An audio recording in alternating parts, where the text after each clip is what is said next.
Hello students, welcome back to Hindi Sarathi YouTube channel. आज मैं आपके लिए लेके आई हूँ 10th क्लास की मार्किंग स्कीम कि किस तरह से कितने नंबर का कौन सा क्वेश्चन आता है और हमें वो क्वेश्चन कैसे कैसे अटेम्प्ट करने हैं। तो सबसे पहले 5 नंबर का एक आता है अपठित गद्यांश, यानी कि कोई भी हो सकता है, अनसीन पैसेज जिसको हम बोलते हैं। 5 नंबर के उसमें से पहले गद्यांश दे दिया होगा, फिर उसमें से 5 जो एमसीक्यू आएंगे वो करने हैं। इसी तरह से 5 नंबर का एक आता है अपठित पद्यांश, यानी कि कोई भी कविता आ जाएगी तो उसको पढ़ के हमें 5 जो है क्वेश्चन आंसर वो सॉल्व करने होते हैं। उसके बाद जो है 4 नंबर के एमसीक्यू आते हैं। रचना के आधार पर वाक्यों के भेद, उसके भी एमसीक्यू आते हैं, बहुत इजी होते हैं एमसीक्यू जो है, जल्दी अटेम्प्ट भी किए जाते हैं और ये मार्क ऑब्टेनिंग भी होते हैं। हम इस इनसे ज़्यादा से ज़्यादा मार्क्स ऑब्टेन कर सकते हैं। इसी तरह से वाच्य में से भी जो है 4 नंबर के क्वेश्चन आंसर आते हैं। क्वेश्चन हमारे सामने आएंगे 5, लेकिन उनमें से हमें कोई 4 ही अटेम्प्ट करने होंगे। इसी तरह से पद परिचय के भी 4 क्वेश्चन आंसर हमें सॉल्व करने होंगे, एमसीक्यू होंगे ये भी। 5 में से चॉइस है हमारे पास कि हमें 5 क्वेश्चन में से 5 एमसीक्यू में से कोई 4 करने होंगे।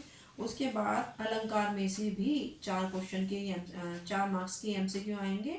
वहाँ पर भी सेम पैटर्न अप्लाई होगा कि 5 नंबर के जो है 5 प्रश्न आपको दिए होंगे, लेकिन उसमें से हमें कोई भी जो है हमारी चॉइस के अकॉर्डिंग 4 जो है वो सॉल्व करने होंगे। उसके बाद बात आ जाती है हमारी जो पुस्तक है क्षितिज की। तो जो हमारी पुस्तक है क्षितिज, उसमें काव्य खंड और गद्य खंड 2 पार्ट हैं। तो गद्य खंड में से 7 जो है एमसीक्यू आएंगे। जितने भी हमने गद्य खंड में पाठ पढ़े हुए हैं, जो जो हमारे सिलेबस में लगे हुए हैं, उन पाठों से आधारित, उन पाठों पर ही आधारित 7 एमसीक्यू आएंगे। इसी तरह से काव्य खंड पर आधारित 7 एमसीक्यू आएंगे और हमें उस सातों के सातों अटेम्प्ट करने हैं।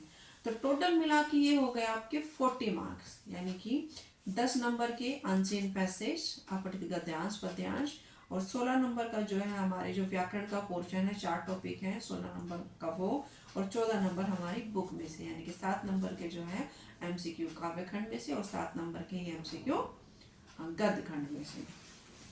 तो सबसे पहले हमें यही अटेम्प्ट करने हैं, क्योंकि इनमें सबसे ज़्यादा मार्क्स स्कोर किए जा सकते हैं, लेकिन हमें थोड़ा स्पीड के साथ पढ़ना है और स्पीड के साथ ही इन क्वेश्चंस को अटेम्प्ट करना है।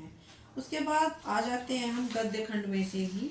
गद्य खंड में से यानी कि अब जो वर्णनात्मक क्वेश्चन है, यानी कि जो डिटेल्ड क्वेश्चन है, जो क्वेश्चन पूछे जाएंगे और हमें उनका आंसर करना होता है 30 या 40 शब्दों में, तो वो है 6 नंबर की। तो 6 नंबर में से जो है आपसे कोई भी 4 क्वेश्चन दिए होंगे वहां पर, और 4 में से हमें कोई तीन जो है क्वेश्चन अटेम्प्ट करने होंगे। तो एक जो क्वेश्चन है वो 2 नंबर का होगा। इसी तरह से जो हमारी जो कविताएं हमारे सिलेबस में लगी हुई हैं काव्य खंड में से, वो सेम ही होगा। 4 प्रश्न हमारे सामने वहाँ क्वेश्चन पेपर में होंगे, लेकिन 4 में से हमें कोई 3 क्वेश्चन जो अटेम्प्ट करने होंगे। ईच क्वेश्चन 2 मार्क्स का होगा। उसके बाद हमारी एक और पूरक पाठ्य पुस्तक है कृतिका। कृतिका में से जो है हमसे 8 नंबर के क्वेश्चन पूछे जाएंगे। उसमें टोटल जो है 3 क्वेश्चन होंगे।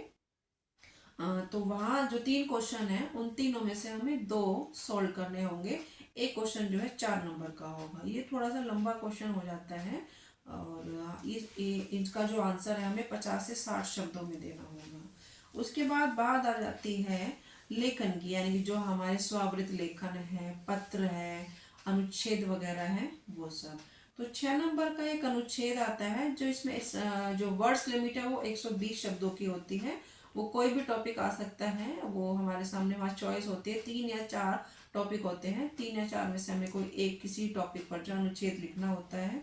उसके बाद 5 नंबर का होता है अनौपचारिक विषयों में से औपचारिक या फिर अनौपचारिक, यानी कि फॉर्मल और इनफॉर्मल लेटर दोनों में से चॉइस आती है। जो हमें अच्छे से आता हो वो हमें अटेम्प्ट करना है, और वो 100 शब्दों का होना चाहिए, क्योंकि ये 5 नंबर जो है स्कोर करता है।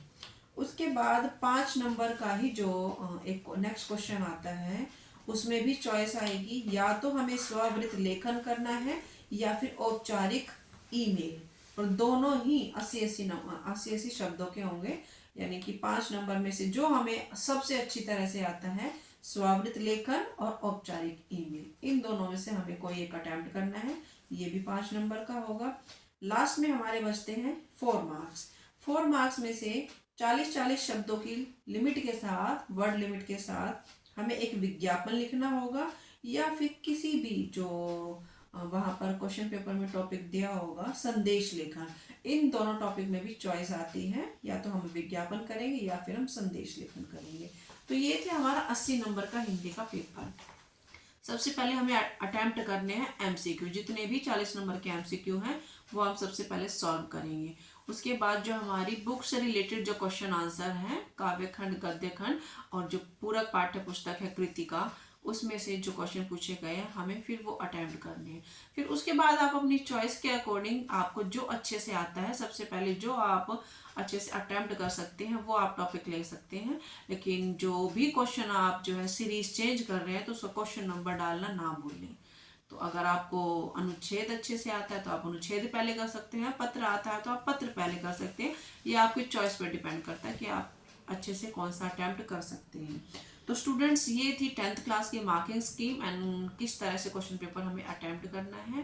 तो ठीक है, मैं उम्मीद करती हूँ कि मेरी ये वीडियो आपको एग्ज़ाम में स्कोर करने के लिए हेल्प करेगी। Thank you. Have a nice day students.